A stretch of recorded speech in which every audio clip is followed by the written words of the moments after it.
welcome to the Holy Hour podcast. It's the bi-weekly All Cure podcast. This is Gavin, and thanks for joining me, because I'm all alone over here for this big epic Mixes of a Lost World review episode.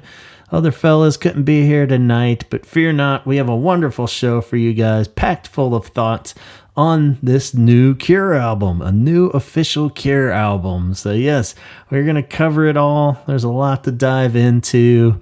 Whether you are totally down with mixes or not, I think you'll enjoy combing through this vast pile of remixes that the Cure has been kind enough to give to us, and yet squeeze a little bit more out of this album. You know, it's hard to say where to drop this thought in, but, you know, on one hand, it's easy to be like, really? Do we need this? Did we need the live album?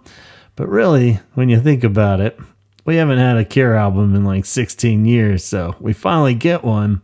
Let's get everything out of it that we possibly can. Let's get a live version. Let's get a remix version. Let's get an instrumental version. We have really gotten a lot of miles out of Songs of a Lost World, and, I kind of wish every album had this much love and attention given to it. If we're only going to get one every 16 years, we might as well, right? So I'm all down in that grand scheme of things. Bring it on. It doesn't have to be your cup of tea, but I'm glad it's there and exists in the world. So yeah, before we dive in, what the hell is Mixes of a Lost World? For those that didn't pull the trigger and didn't want to buy this, or have been in a coma or something for the last month or so. But basically, Mixes of a Lost World is something that has been conceived and compiled by Robert Smith himself as a new remix collection of the tracks from the number one album, Songs of a Lost World. Lots of remixes done by all kinds of big name DJs and artists and bands even, so they don't even have to be electronic artists. We got everyone from Mogwai to Chino from the Deftones to 65 Days of Static, and then of course we got more traditional remixers like Orbital and Oakenfold and 410. Everybody loves 410. I have no idea who that was until this came to light, and now I feel hipper for knowing who 410 is, apparently. And this all came out June 13th. I hope you guys got your tangible copies by now. You should have gotten it, or you're just streaming it. So more importantly, all the benefits of this, so just when everyone's about to start to talk shit about it being a money grab or whatever, Cure's always one step ahead of you guys. And all the Cure's recording royalties from this album are benefiting War Child, a wonderful charity. So there you go, in your face. It's not a money grab. It's just something fun to do and a good way to raise money. It's packed full of format options, just like Songs of a Lost World. We can get it on a 3 LP version. I believe they had like a 2 LP version. I'm not really sure why you would just want some of them at that point, but 3 CDs. That's what I ended up ordering. I just went with the 3 CDs. At some point, I'll probably have to order the vinyl just to keep the collection side, but we got that and cassette too. I think it's a 3 cassette is available out there, so good things just to have out there. And there's like a half speed one too, I think. So yeah, lots of options. Go to their shop and dive in if you're wanting to go the tangible route. They are on the streaming now. It's on YouTube, I believe. So it's all out there. Like I said, Robert Smith put these together. I guess he contacted these guys. I felt like I heard at some point somebody said that they were making them anyway and started sending them to Robert. Well, but I don't know how you would get the permission of all the tracks and stuff. So maybe I dreamed that up. And these are, a lot of the usual suspects. Like we said, Twilight Sad even has a remix, of course, and Chino and the Mogwais and all these that they have worked with before.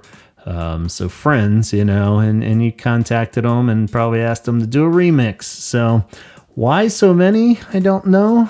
Maybe he's covering his bases, or thought maybe some of them wouldn't get back to him or something. Don't really know. And we'll kind of get into that more as a final thought on things. But it's a lot. It's like 24 remixes total. So like I said, most of them roughly have about 3 remixes each. I haven't done the official count there to see if some of them have more than others, but I think it kind of averaged out. It looked pretty even. But I don't really know why we needed quite so many remixes. And it's still a little odd, that in the past with Mixed Up and Torn Down and the singles of just whatever throughout the years, it's always been more of a variety. So it's a little odd to get a full bunch of remixes of one album. So every song on the album got a remix, 3 of them at least. So that's odd, when looking at this from afar. A couple other little things here just on the top to dive into. Some of the remixes call it a rework or like a reworking other than a remix. And I couldn't quite pinpoint what the difference would be. Maybe some of those weren't, it wasn't as dancey, so they would call it a rework. But I don't know. It's a couple little things there. So maybe if you've cracked the code on that, let me know. And just the idea of danciness versus extended remixes. We used to get a lot of those. I felt like the extended remixes kind of were more like the ones where you just took the song. I don't know. I feel like those still replaced a lot of the beat, like those Disintegration ones on Mixed Up and stuff are all considered extended remixes a lot of times. So some of those might have like a swapped out beat, but maybe not. So maybe that is when you're just taking pieces of the song and, kind of showcasing where it breaks down and it's just the bass line for a while and then it comes back and then I'll double up the chorus in the beginning or something like that. And while those are normally pretty boring, I kind of wish this had some of those on there because it would have been cool to showcase a lot of how many layers and cool parts there are to these songs. A lot like Disintegration, where some of these could have benefited from that a bit more as opposed to just having the full on, dance beat. So maybe this is a good time to address the fact that I'm going to try my hardest to not be prejudiced or hold the fact that I'm just not a big remix dude, So this is going to be a tough sell for me. I've never, I love Mixed Up because it came out in 1990 at the heart of my obsessive young Cure life of, Disintegration was out. What is going to be next? I mean, I was going to love it no matter what. But at the same time, I never really loved those versions more than the Cure, than the ones on the albums or anything like that. I've never been a dude. And I don't like dancing. I don't like going to clubs. I don't really like most clubs that play dance music. So I'm not a clubbing dance dude at all. So of course these aren't going to be really ones that just, I don't know. It's tough to really have the desire to put these on ever. Even driving around in the car after getting my CD, I don't really want to just put them on in the car because it's like everywhere in Asheville is so short that it's going to be like one really long dance version of a song. That's the whole trip there. I'd rather just listen to an album where I can get a few songs in. So I don't see myself throwing this on regularly. I think it'll be fun just to sprinkle a few of these in to mixes and playlists and stuff. So I'm not crazy about a lot of these, but I'm trying to put that all aside, try to look at it from, just the fun artistic perception of it. And I'm not even big on electronica or techno or anything like that. The closest I get is when you can work all that electronic stuff into a pop song, New Order style. So yeah, I'm just, trying to put that as a disclaimer at the beginning where I'm not crazy about this, but I'm going to try to put my bias aside and dive into these because I don't want to spoil the fun for you guys that are loving it. Are you loving it? Who is loving this? I don't know. So let's find out. I figured the best way would to be a few things on the top and then dive into track by track, and then we'll do our real pros and cons at the end and see if you agree with me or see if I'm missing something altogether that you can help me out with and help me love it more, because I'm always for that. I just, we'll see where it goes. So yeah, another question on the top was a few of them, tracks 1, 2, 3, 14, 16, and 20 are credited as the remixer or DJ and The Cure. So I'm not really sure what that means as far as, I guess Robert had a hand in it.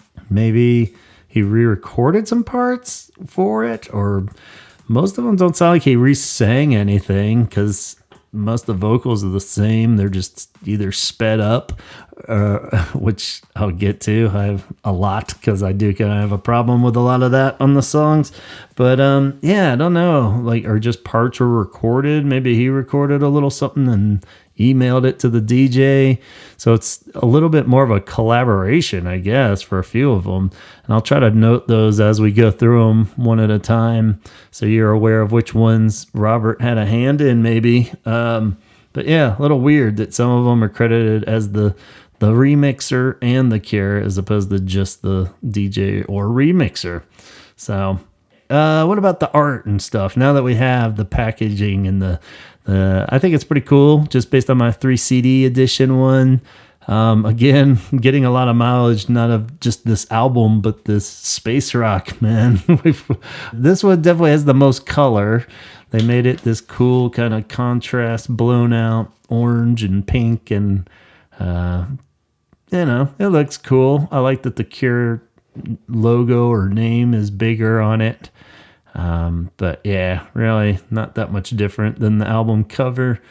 Just tweaked a little more in Photoshop, but very cool. And again, like I said, just a lot of mileage out of that space rock. The inside gets a little hard to read the liner notes, of course. A lot of that's just because we're old and can't read it. But there's a Dylan Thomas quote in there and credits for each song, as in who engineered it and stuff. So that's kind of cool to see if you care about those DJs and stuff who was working on each track and what they did. But it is a little messy and hard to read on the inside the way Mixed Up was too. So maybe that's a subtle theme. Not sure how the vinyl looks. Maybe we'll get a later opinion from Antonio. I think he ordered the vinyl of it.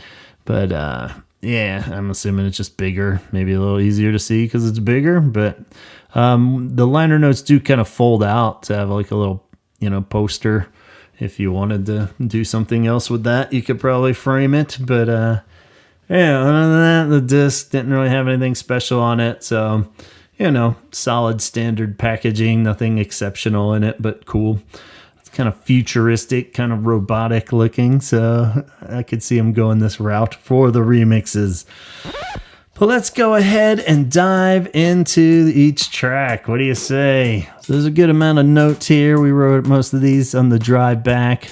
Casey and Henson got to listen to the full album with me, track by track, as I jotted down crazy notes. And yeah, so since my boys aren't here to hash this out with me, I thought I'd bring in some big time celebrity friends to help me out. Believe it or not, over the years with this podcast, I've actually gotten some cool contacts with quite a few famous people that you might recognize and would be shocked to know that they are also Cure fans. So as we go through, I'm gonna bring in a few here and there and ask their opinions on these songs too. So first up, we have none other than legendary actor Harrison Ford. Welcome to the Holy Hour podcast. How you doing, Harrison? I never would have pegged you as a Cure fan. I don't know about fan, but I know good music when I hear it. You got a favorite song? Well, countless really, but I usually go with Pictures of You. How about you? I'm a big fan of the song Boys Don't Cry. Hits me right in the feels every time. That's awesome to hear, man. Yeah, it's a classic. So this new remix album, have you had a chance to give it a listen? Sure have. Mixed Up is a cool concept. I don't love every album, but I gotta admit, 6 Different Ways is my new favorite track. Okay. Sure.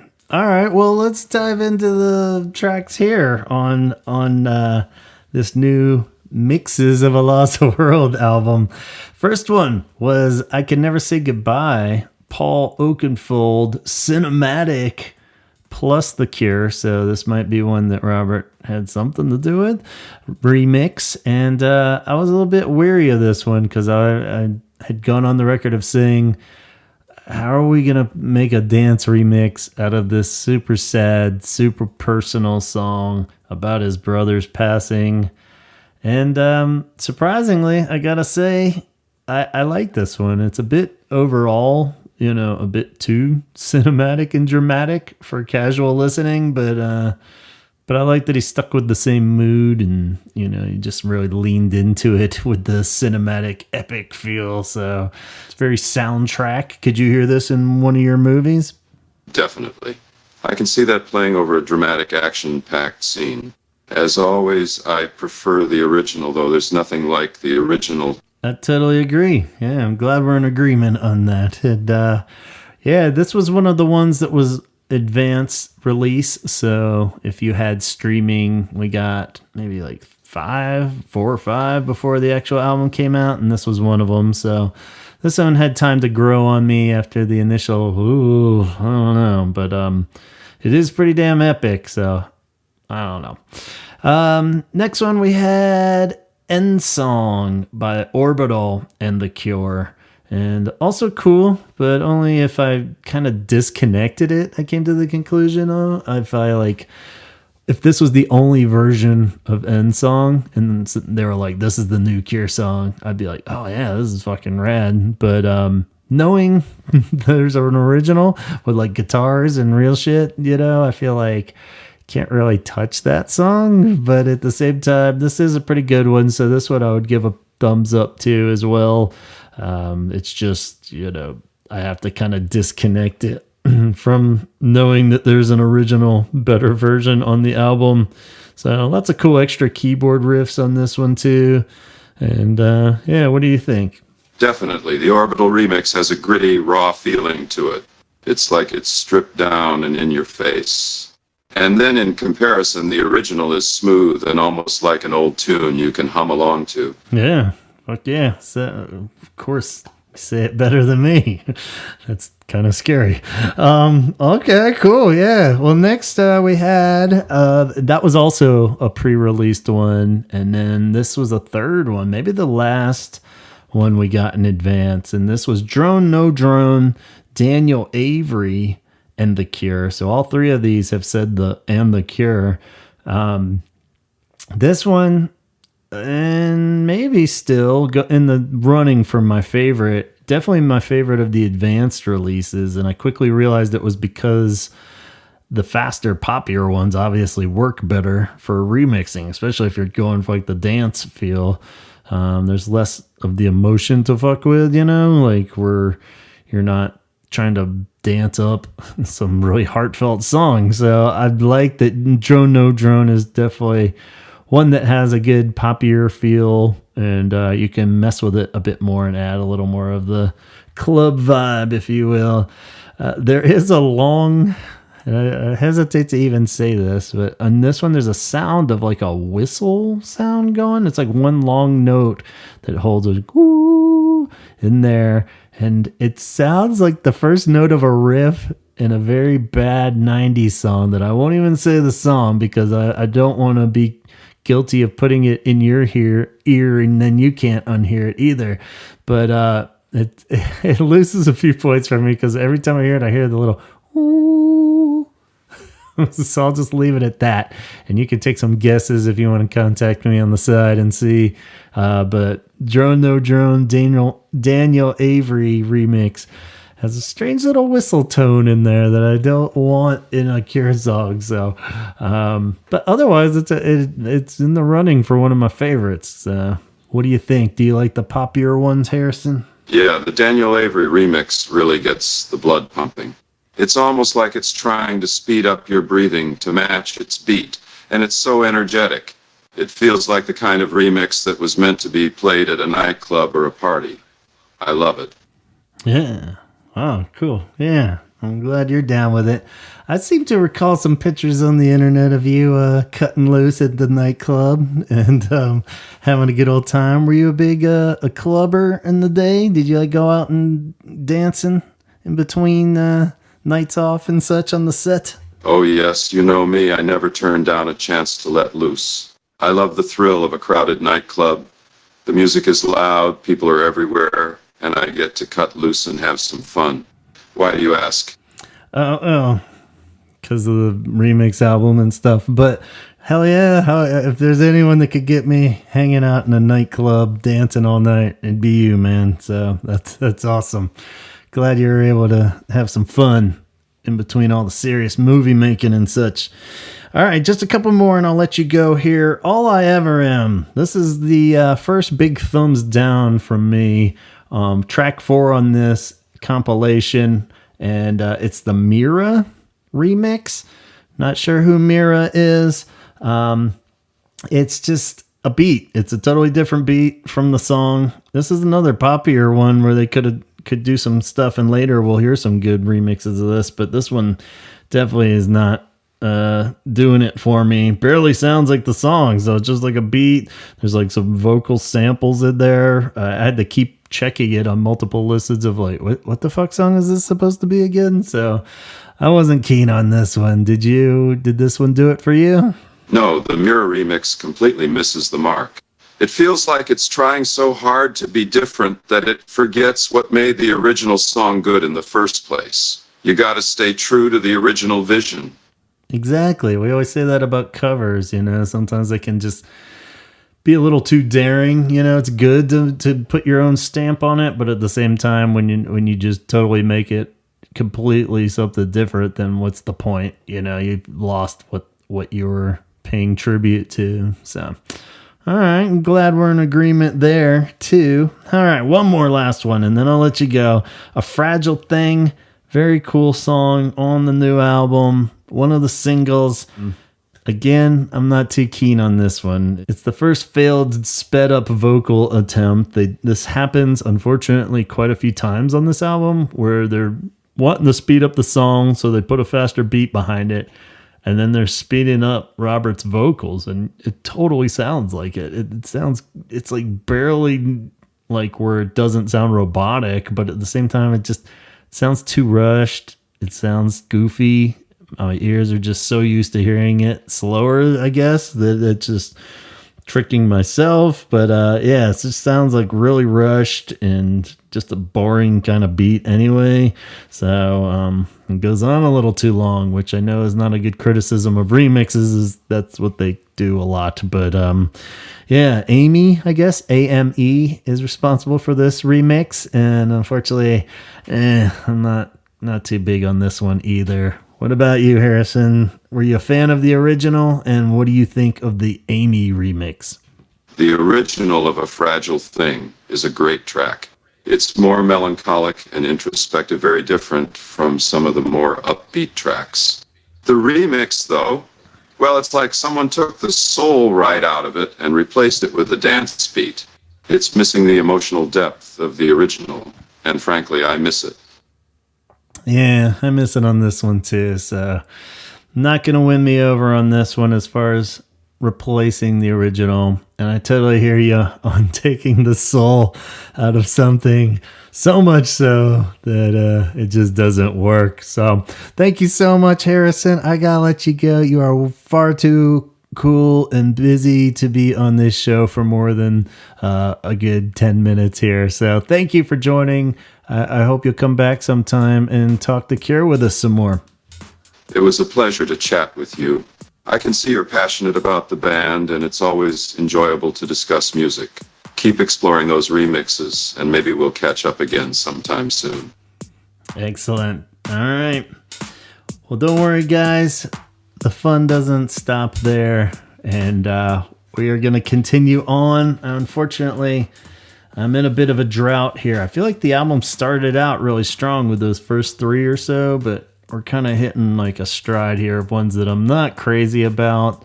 I think they kind of cover the remix thing appropriately, but it's just not my bag, if you will. House beats. I don't know, man. Are these house beats? This next one in particular, track 6 on this, and Nothing Is Forever. Danny Broyotet and Rico Conning's remix. And this one just feels total house beaty club dance vibe. The vocals don't match at all. It totally loses the whole essence of the song, if you will, in my opinion. This sweet song, I get like changing up the vibe of the song a bit, but you can't just like throw a whole other thing on there. It almost sounds like two different songs are playing at the same time. So I really didn't dig this one. Unfortunately, I can't just play the songs behind us talking because I know it's a little hard to keep track of all these different ones of which one was which. But given my current state of being flagged by everything that Spotify has against me, I don't want to risk putting the songs behind these.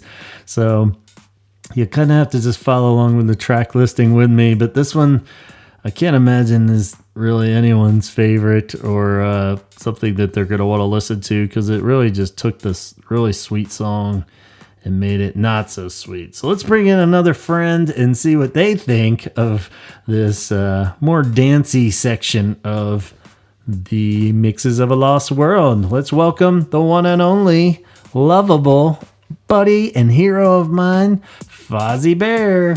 How's it going, Fozzie Bear? Here I am, Fozzie Bear, to tell you jokes both old and rare. Waka waka. All right. Well, yeah. Of course, any joke would be great at any point, but we're here to talk to Cure. I never knew you were a fan. We could have talked about this. I would have had you on the show a long time ago if I'd known you were a big Cure fan. Really? Who doesn't love The Cure? They are fantastic. I especially love songs such as Love Song, Friday I'm in Love, and Just Like Heaven, just to name a few. Oh, yeah. It's awesome. The big pop hits. So you're more of a pop guy. I always ask, do you like the poppier stuff or the darker? Yes, for sure. Although we mustn't forget about the darker, more haunting side like Boys Don't Cry and Charlotte Sometimes. I am a sucker for catchy pop music. Yes, me too. So, all right. Well, I'm glad we're on the same page. How do you feel about dance music then? We're talking these house beats and changing up these super sad songs into dance songs. What do you think of Nothing Is Forever, Danny and Rico's remix? Well, to be honest, I am not a fan of taking a dark song and turning it into a dance track. The original is so good, why mess with it? I wish they would just leave songs alone from time to time. But it's a new generation. Everything is remixed, rebooted, and regurgitated, sadly. Yeah, I guess you would know more than anyone. So, all right. Well, what about War Song, Daybreakers remix? Same beat goes for, the next 4 songs maybe. We get a lot of this kind of booch, booch, booch from here. I mean, it feels like what we're going for here, but I'm already getting a little dance fatigue and tired of this. What do you think of this one? Well, I prefer the original of that one. I think it would be fantastic if all of the remixes just disappeared. Leave songs alone. The original versions of songs don't need all this modern stuff added on, if you ask me. Wow. All right. So, yeah, you kind of turning on the whole album, huh? You're not a fan? Well, I guess it's understandable. But the next one is one that people liked a lot. And maybe you'll like this one better. This is the Alone Fortet remix. People talking about Fortet is a big deal, apparently. And this was the one that came out for Record Store Day. I'm personally a little glad I didn't suffer through all the Record Store Day stuff for this remix, but it's grown on me a little bit. I initially was like, they're speeding it up a little too much and ruining the mood, that awesome mood that this song has. And it just feels a little awkward and unnecessary. But upon more listens, it is pretty seamless and does seem to flow better than most of the next few that we'll hear. But mostly the beat I just don't really like. I'm not really too crazy about, and I do like the extra keyboard parts and little twinkles and such going on. So I don't know. I'm not sure I would like this one still very much, but I could see other people enjoying this more than the last couple we've heard. What do you think? Fortet do it for you? Oh, I think this 410 remix is so much better than the others I have heard. The original is still the best emo, but man, this is kind of dope. I like it. Yeah.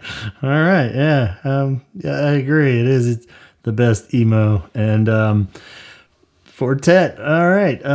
So very cool. Thank you. Or can you stick around for a few more? I know you're a busy bear. You want to give us a quick joke real quick before we head on to the next couple?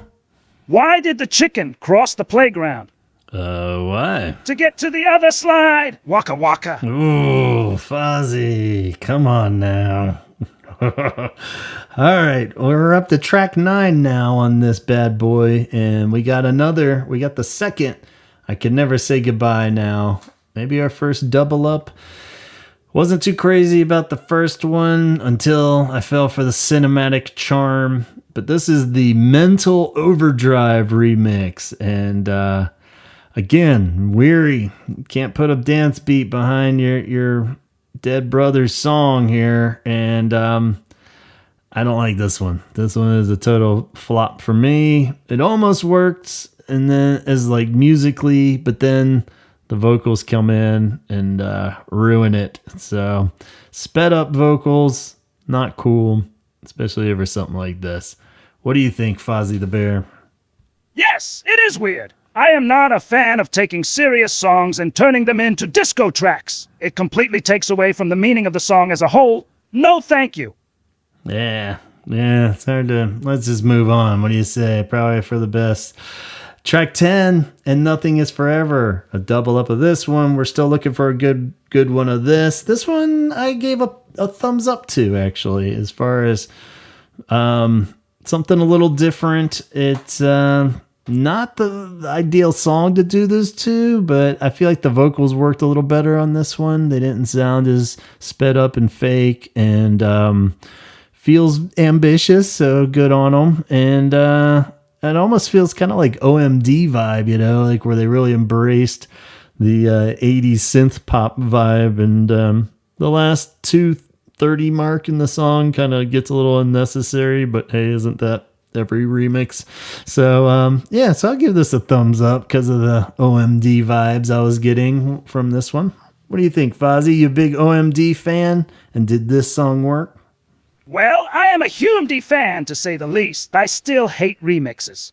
The original, Nothing Is Forever, is a haunting, beautiful piece. A masterpiece. I do not see the need to create a remix of it. Some songs just need to be left alone. Yeah, that seems to be the bottom line on a lot of these. And, just a weird album to do this to in general. Like 413 or self-titled, those could have been remixed all day and I would have been happy with it because, maybe we would have gotten something different. But yeah, it's hard when you got like a near perfect album, such a personal album, and then we get remixes. So yeah, I agree with you, Fozzie. It's probably just shouldn't be touched, but we really just got to push that idea to the side and try to enjoy this. It's like covers where you got to just disconnect them and think of them as their own thing. They're not trying to take out the original. They're not trying to replace it or anything, but just kind of a new spin. So I don't know. It's tough to swallow, especially when we've been really playing this album constantly since October of last year. So now we got on every version of it. So pretty tough, but I hear you, brother. So I'll let you go there. I know you're a busy bear. Please say hi to the rest of the gang for us. And we'd love to have you back soon. Maybe bring a Muppet friend. What do you say? Yes, I will come back. Thank you so much for having me. I look forward to coming back. Perhaps I can bring some of my Muppet pals too. Yeah, that's what I asked. So, yeah, any of them. We love them all here. So, have a good one. And one more joke for the road. What do you say? What's a skeleton's favorite instrument? What?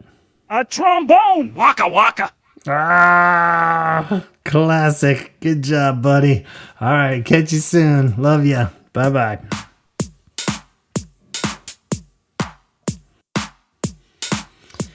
All right, so we're on to track 11 now, and I figured I'd bring in a friend this time. Maybe we need somebody that's a little more, I don't know, somebody that gets down with the electronic stuff a bit more, is a bigger fan of it than I am anyway, so we can get that perspective on some of these songs that I'm missing and not a huge fan of. So what do you say we go ahead and bring in one of my old dear friends, Bjork. Hello, Bjork. Welcome to the Holy Hour podcast. You gonna give us some dance perspective on some of these remixes? Hello, it's me, Bjork, the Icelandic singer. Yeah, we know you. So, yeah, big fan of The Cure. I always kind of had it in my head that you must be a big Cure fan. Yeah, you always reminded me a little bit of Robert Smith in the old days with the sugar cubes and such, and the way you layer songs and such. I'm a huge fan. Big Cure fan?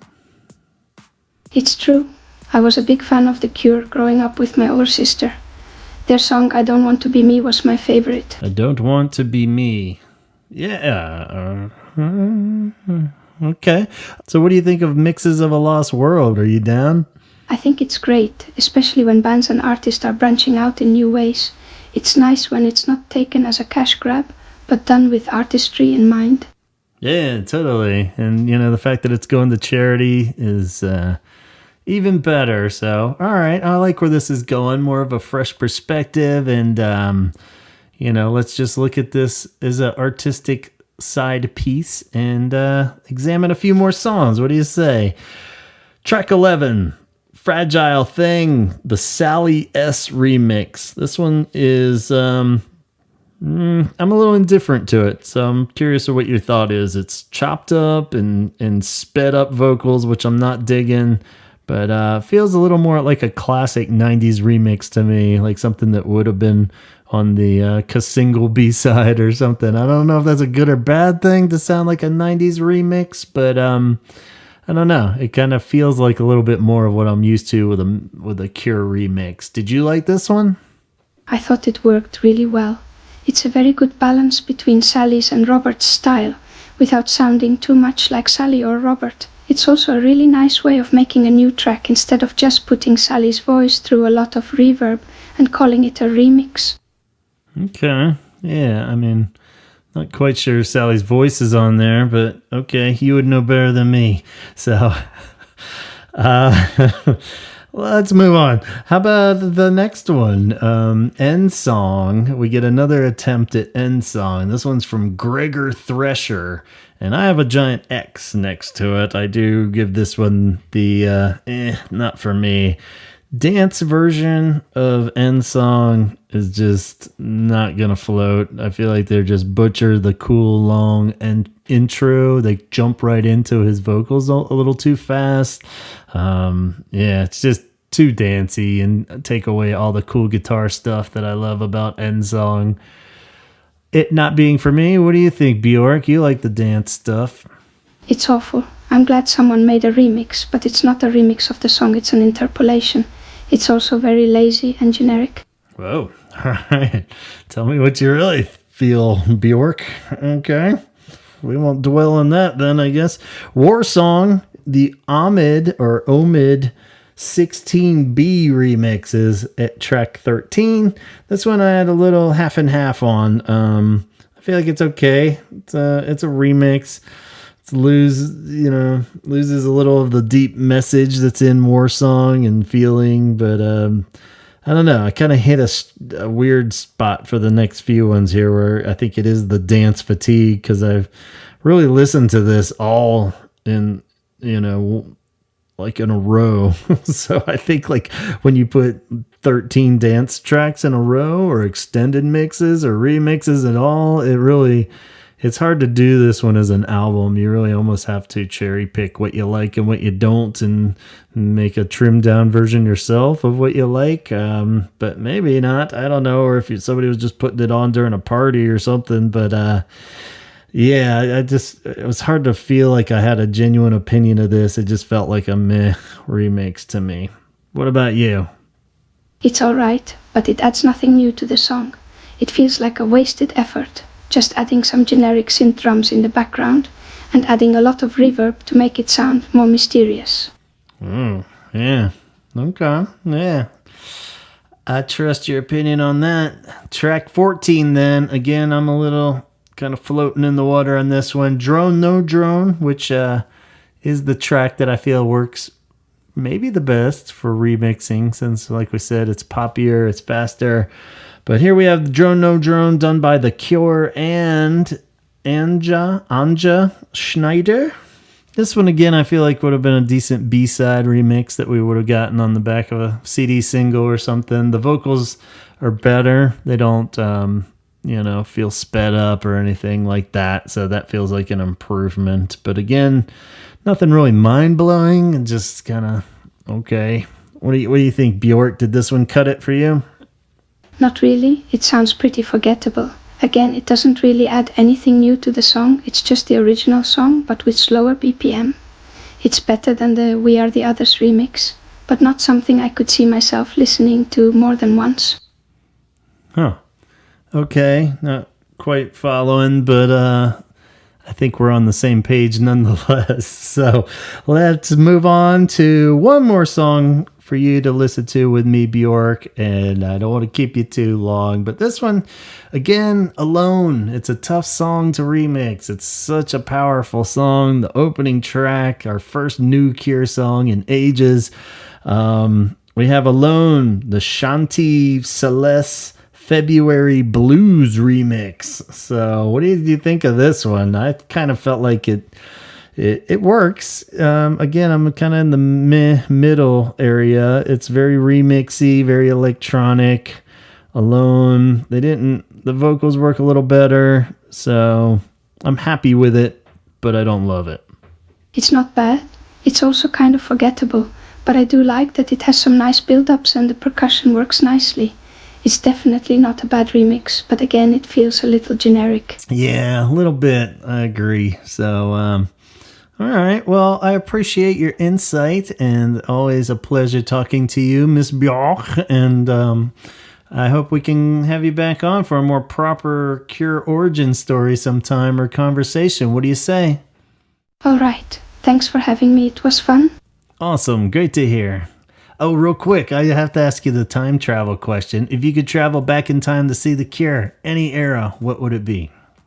Oh, that's a tough one. Probably the pornography era or the disintegration era. I think it would have been fascinating to see Robert in his younger, more edgy stage. But also just the energy of that whole band during their peak would have been fantastic. Yeah, very common answers around these parts. Awesome. Well, thanks so much. We'll catch you soon. Goodbye. It was nice talking to you.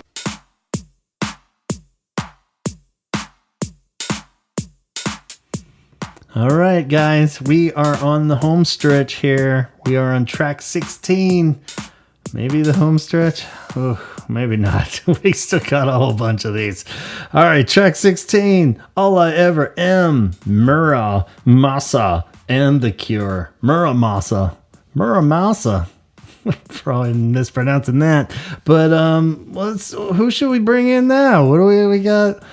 Maybe we should bring in like an old friend of Robert's, somebody that has like a more in-depth perspective of like what maybe Robert was thinking when he received these remixes and how he could have gotten so excited. Somebody that's worked with him on a bigger, maybe non-musical project even. Maybe somebody that like helped save the world with him. What do you say? Let's bring in our buddy Eric Cartman. Yeah, let's answer a few questions and let's look at a few of these songs with our buddy Eric. Welcome to the Holy Hour, man. The who and the what now? You ready to do some Cure talking? Okay,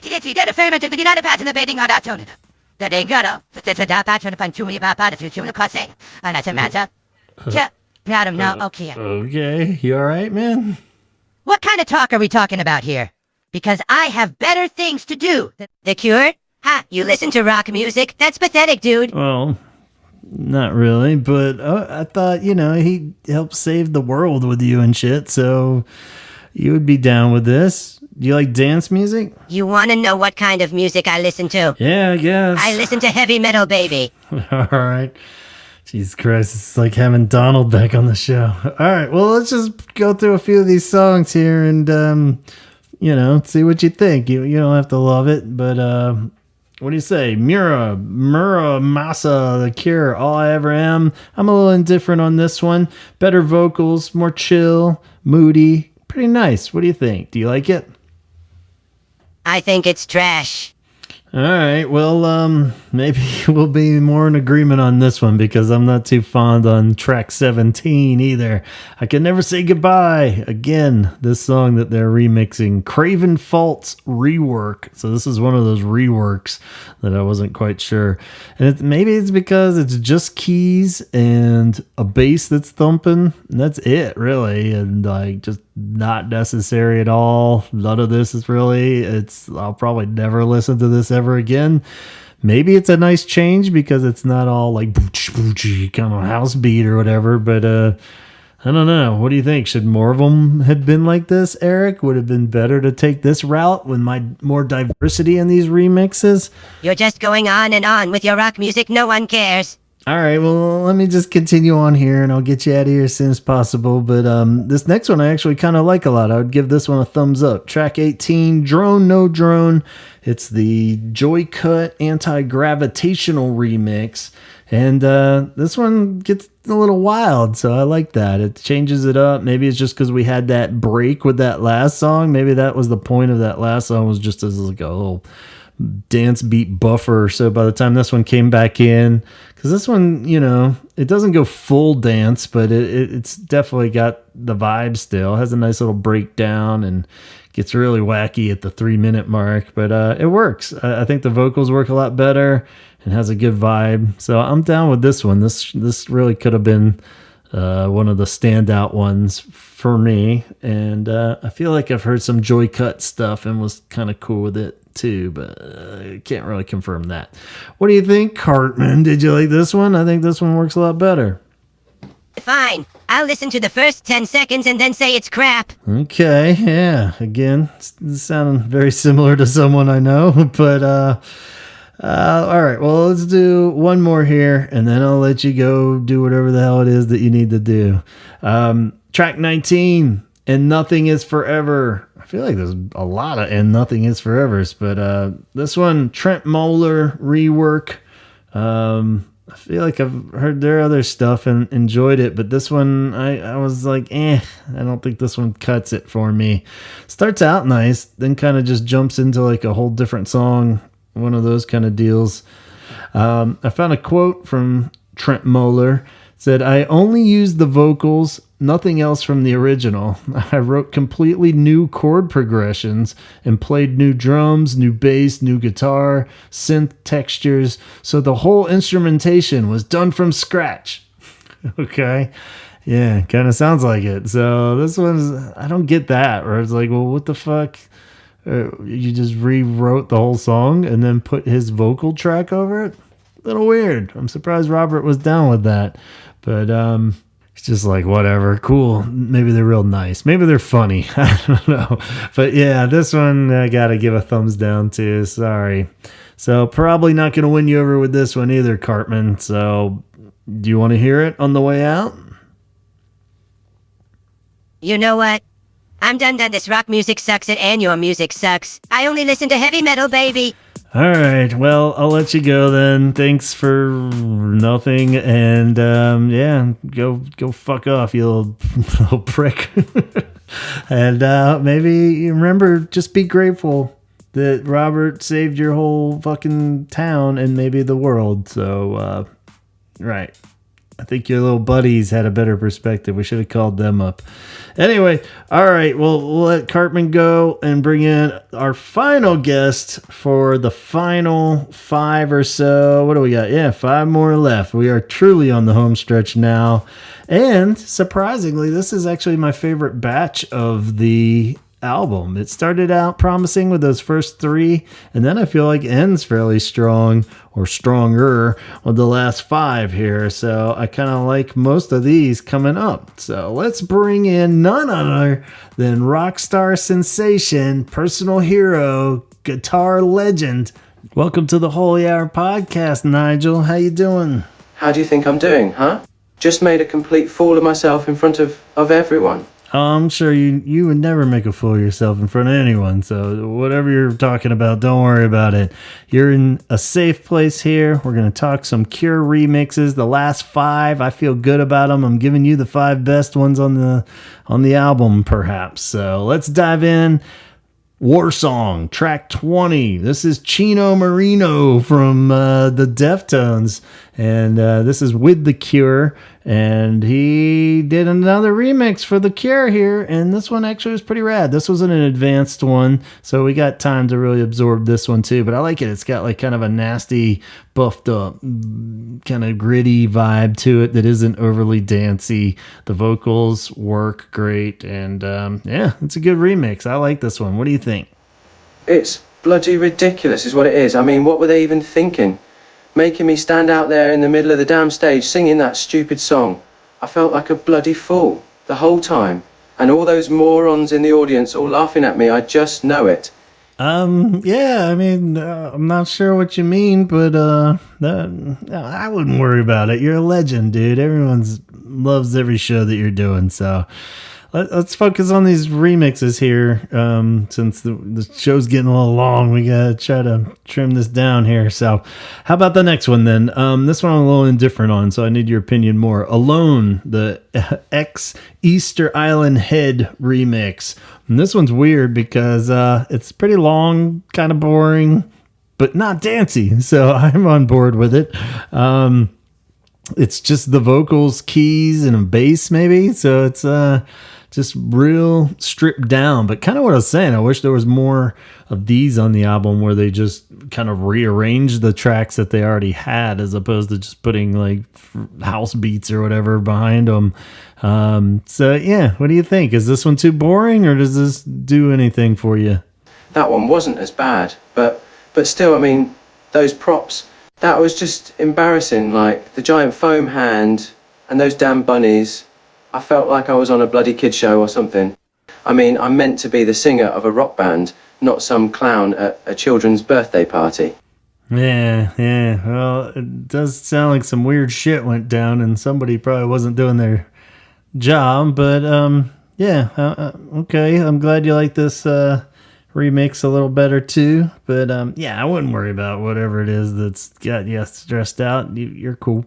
All right, the next one. This one's it. We're here, track 22. This might be my favorite. I think this is the one I've come back to the most. I've played kind of singled out a lot more than the others. Like when I just pull one out, surprisingly, 65 Days of Static, a band that I have never really praised in the past in any way, and All I Ever Am. It's a cool remix. It uses real drum sounds and is just like kind of a cool rock remix, and I think this might be my favorite one on the album. So what do you think? Is it do anything for you, Nigel?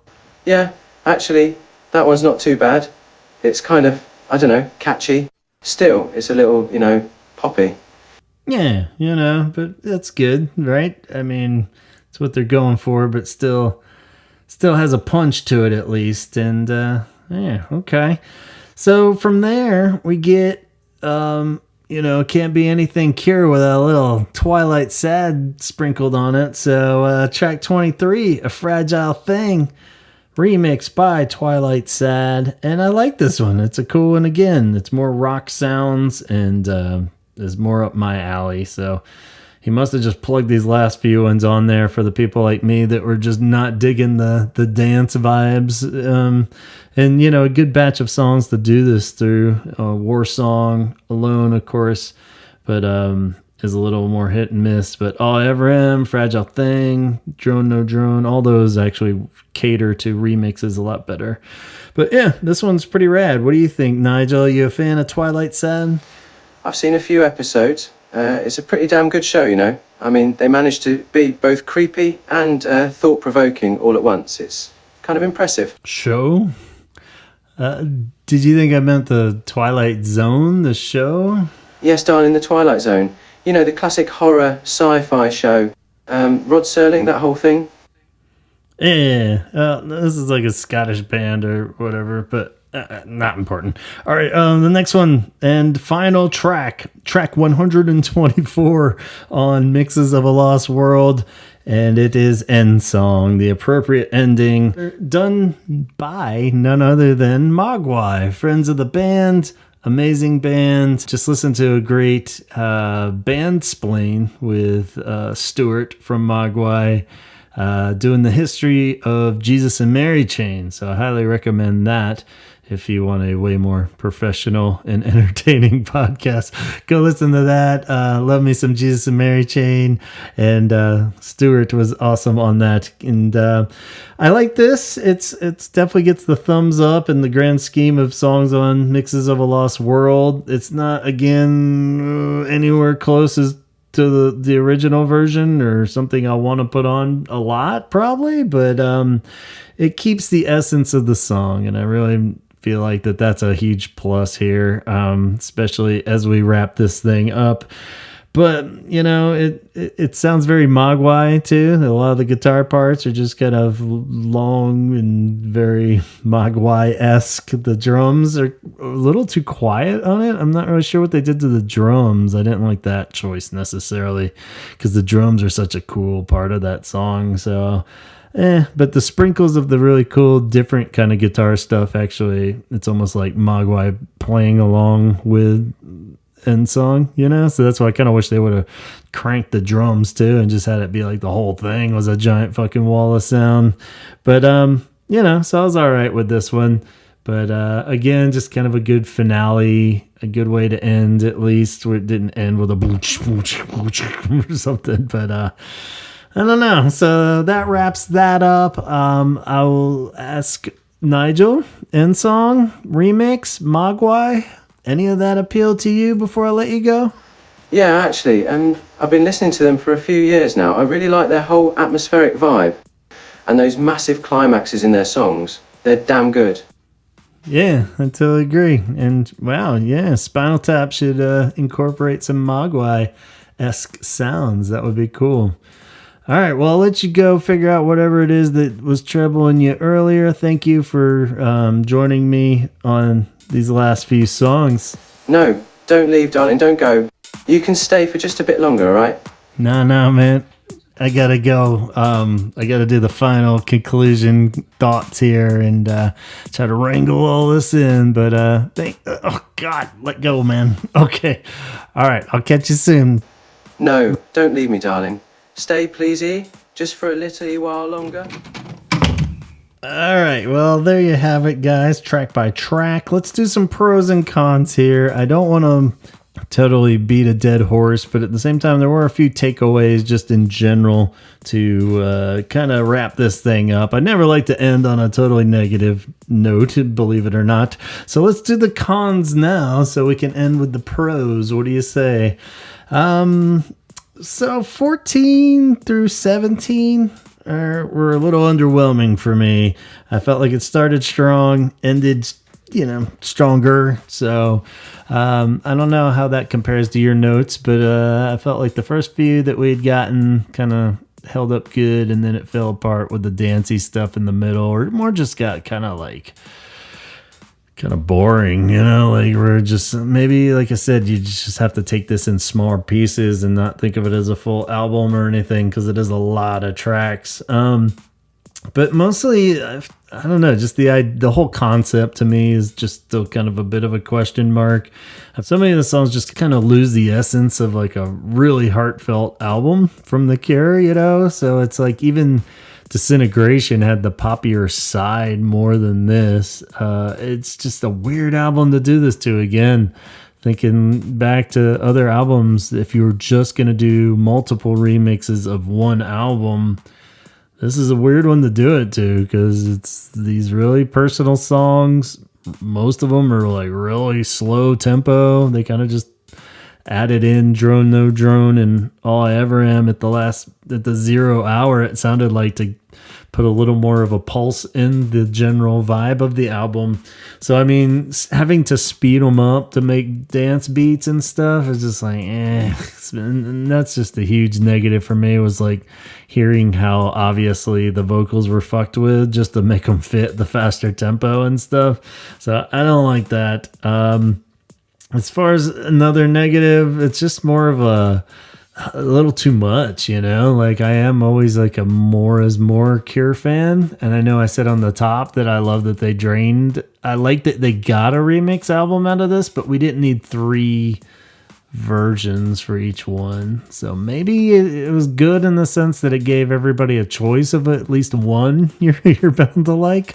But I feel like when this is all said and done, everyone could, if we're playing the streaming, rearrange the track listing kind of game like we did with the Kiss Me stuff, I feel like you could pick your favorite one for each song and make a playlist of that and have 10 songs that, you know, actually works. Because it's weird, because Songs of a Lost World was so fucking concise, you know? It was like everything was reined in, like, tight. And, like, this is just like, I don't know, make your own. It's like a buffet or something. It's like, oh, that tastes a little funky, but I'll get the next one on the next plate or something like that. So really could just make your 10 best on this, and it would probably hold up a lot better than trying to just randomly pick ones from this to listen to occasionally. So I'm kind of glad I didn't get the records, because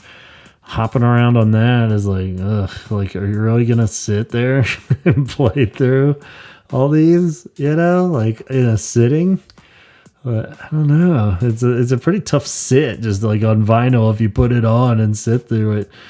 And along those lines, are these even like, what the fuck is the point, really? Are you gonna? Nobody's gonna play these in a nightclub, are they? I mean, like a hip, like current nightclub, like no one's. And now I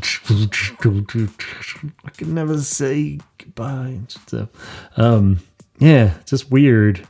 I often do wonder what the band thinks of these, especially when it's kind of Robert taking it down this rabbit hole. Jason in particular, I wonder, like, he's like, you replaced my drums on every song. Cool.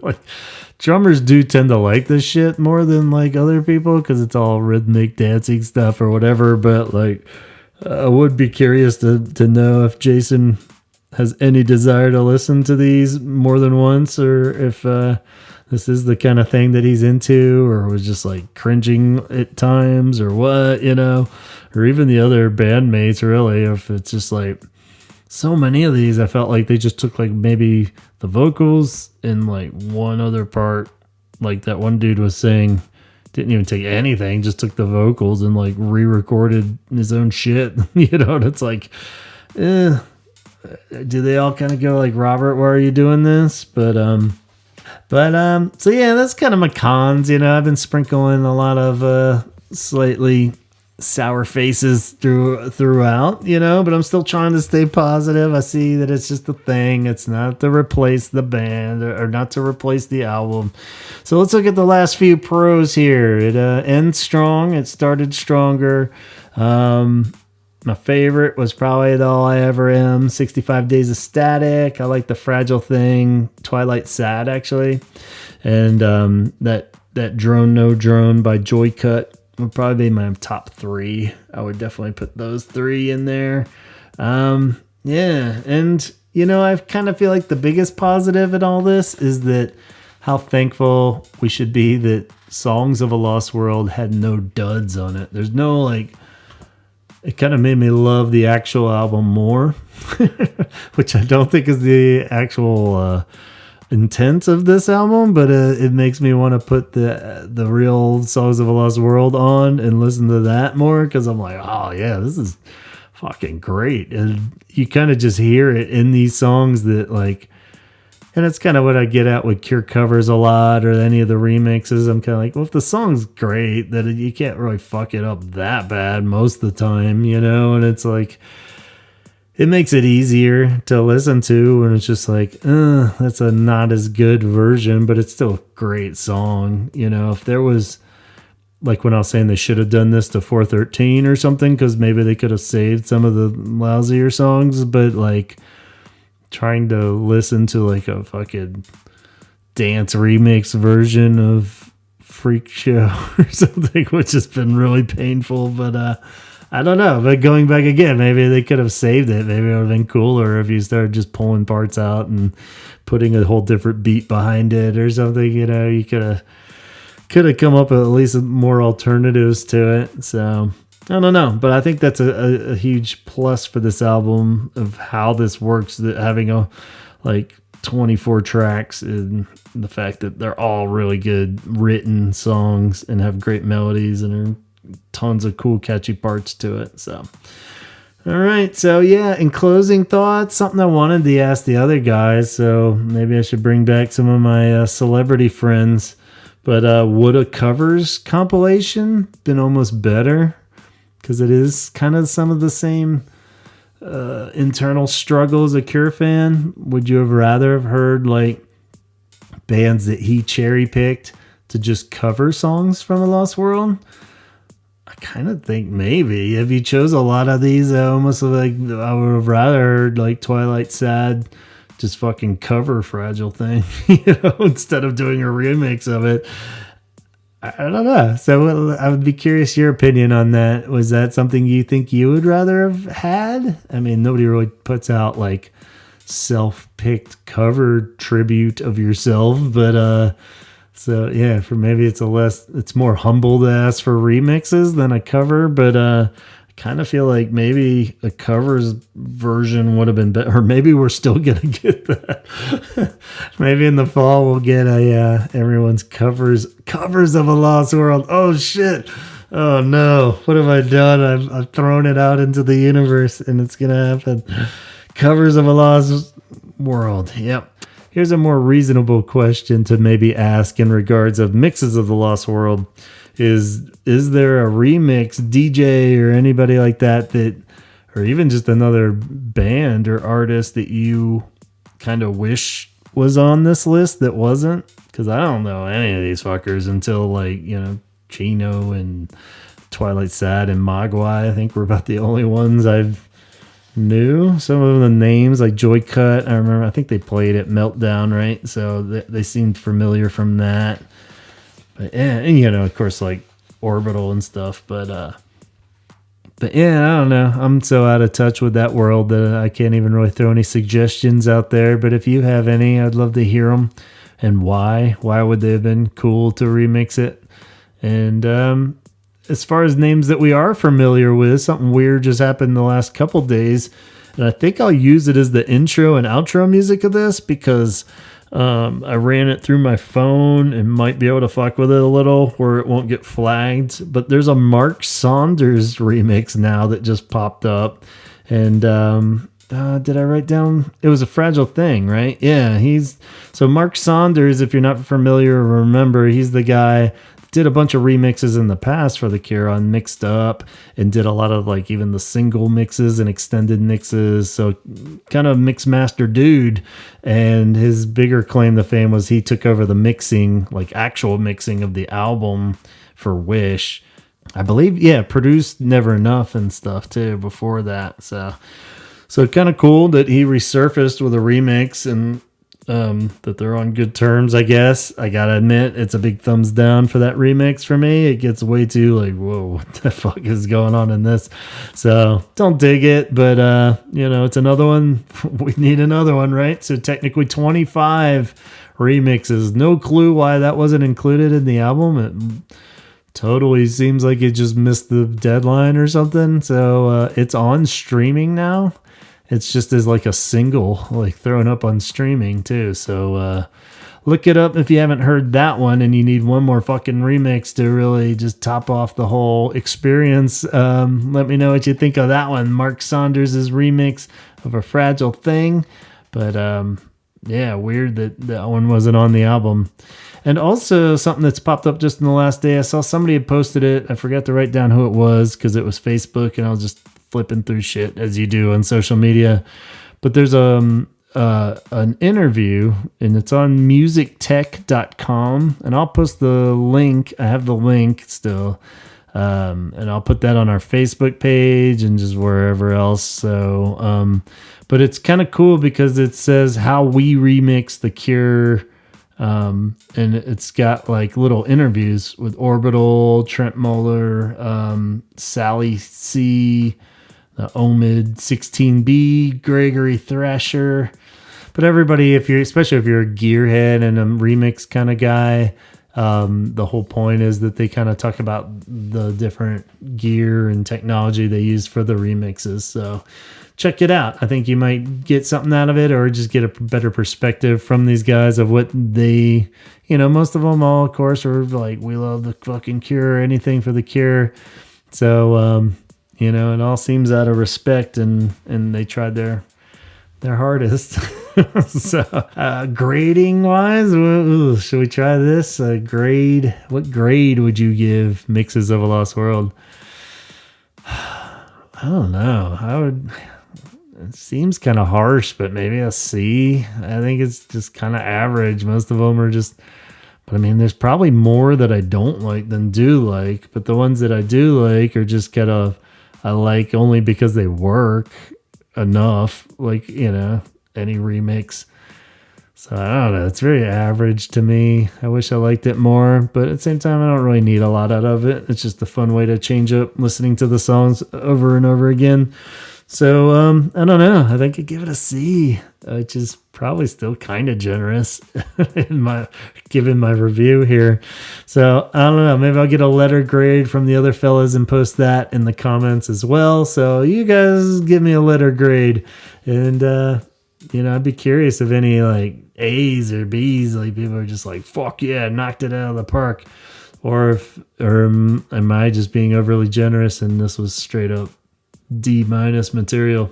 All right, well, thanks for walking through these songs with me. I know it's a lot of tracks, so thanks for bearing with me and my computer celebrity friends. They are all real good people and sweet, so thank you to Harrison Ford, Fozzie the Bear, Bjork, and Cartman, I guess, and good old Nigel for helping out here when we needed some subs.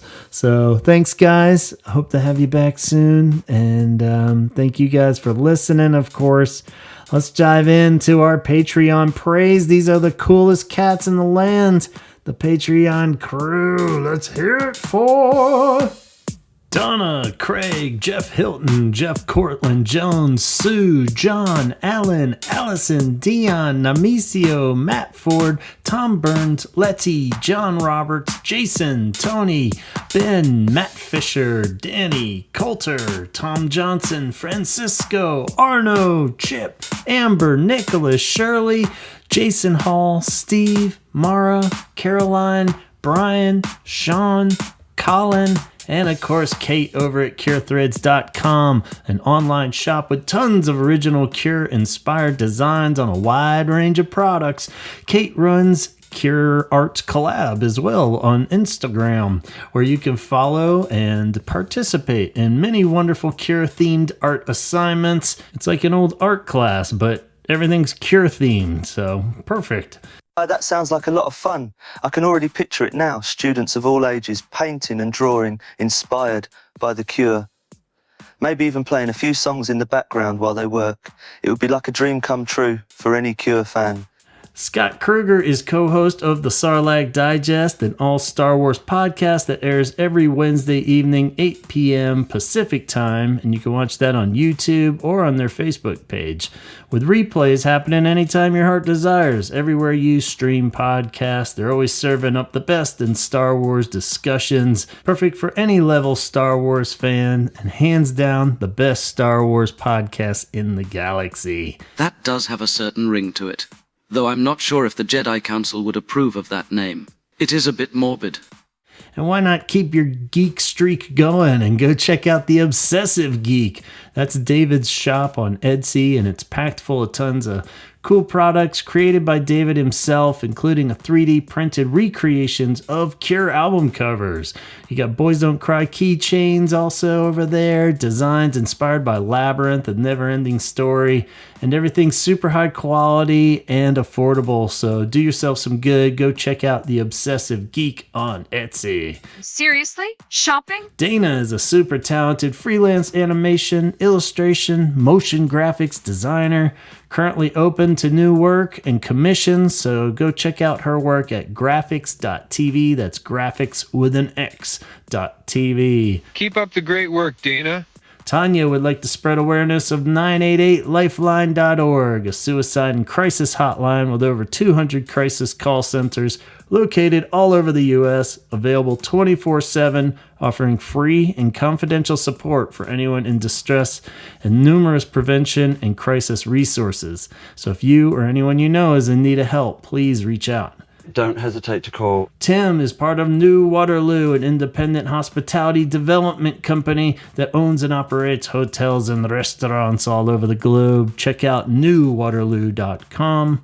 Lisa recommends you visit Dickens in Calgary, Canada for a great venue delivering live music, drag shows, trivia nights, the whole works. Check out their full listing at dickensyyc.com or hit up the goth scene in Little Rock, Arkansas, as Jessica recommends. Checking out clubnevermore.com to find an upcoming schedule of any of their events. Of course, I'll shout out New Waterloo, Dickens, and Club Nevermore for you, my friend. And of course, Chazzy Boy. Chaz's other podcast, The Excommunication Station, is where he and Chrissy take on the evangelical church. They got new episodes dropping weekly. Currently in the middle of a Nazis in the Church series, so you don't want to miss that one. I absolutely detest Nazis, and I always have. There's no place in this world for their hateful ideology. I've spent a good portion of my life fighting against their evil and making sure their sick ideals never take root. So yes, I can say with total certainty I have an intense dislike for the Nazi Party and everything they stand for. And on your way out, please exit through our Holy Hour gift shop. Pick yourself out one of our fashionable t-shirts. Keep your eyes peeled on the site there. There's always good deals going on and sales, so check it out. The links are in our episode descriptions and bios and all the usual spots. Thank you so much for joining us on this journey through remixes. We have quite a list of upcoming episodes piling up for the summer. I'm psyched. It's getting to be backed up, baby. We got all kinds of good ideas just when you thought the well was running dry. Nope, not here on the Holy Hour. We're ready for another 10 years. So stay tuned, subscribe, drop me an email if you have any comments or questions at gavinconner@gmail.com. Check out that Patreon at patreon.com/The Holy Hour Podcast, and follow us on all that social media bliss. Until next time, go put on some mixes and have yourself a good old time. Talk hard. Friday, 1:24 p.m. Hey man, I appreciate the honest review. It's always good to get a different perspective on music, especially when it's your own. Music is subjective, and not everyone will respond to the same sounds and styles. I understand that some of the remixes might not be to everyone's taste, and I respect your opinion. It's cool that you took the time to listen and share your thoughts. That's what makes these conversations interesting. End of messages. Yeah, thanks, man. I knew you'd understand. You're the best. I love you. Goes without saying, all celebrity voices in this episode were impersonations used by horrible AI devices and not the real people. Do not sue us. We barely have Spotify under control.